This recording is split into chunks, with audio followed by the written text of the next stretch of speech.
Hello friends, కమ్మలు తీస్తున్నాను. సుఖపడే రోజులు లేకపోయినా పర్వాలేదు, కానీ కష్టపడుకుంటాక ఎప్పుడు మంచి ఆరోగ్యం ఉంటే చాలు కదండి. అసలు ఆ సంతోషం, ఆ ఆరోగ్యమే వేరు అసలు. కానీ దేవుడికి కోట్లాది వందనాలు, మనకింత ఆయుష్ని ఆరోగ్యాన్ని ఇస్తున్నందుకు. ప్రతి ఒక్కరూ దేవుడిని ప్రార్థిద్దాం. కమ్మలైతే తీస్తున్నానండి.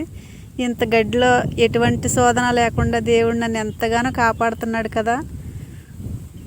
ఫ్రెండ్స్, నాకు కామెంట్ పెట్టండి. నా పని మీకు నచ్చితే లైక్ చేయండి, మీ ఫ్రెండ్స్ అందరికీ షేర్ చేయండి. మాలాంటి వారిని ఆదరించండి, మంచి మంచి కామెంట్లు పెట్టండి. తప్పకుండా మీ అందరి ఆదరాభిమానాలు కావాలని ఆశిస్తున్నాను. నా పని మీకు ఎప్పుడు మేము పెట్టే వీడియోలన్నీ మీకు నచ్చినట్లయితే మేము పెట్టే ప్రతి వీడియోకి తప్పకుండా కామెంట్లు పెట్టండి. సరే ఫ్రెండ్స్, బాయ్.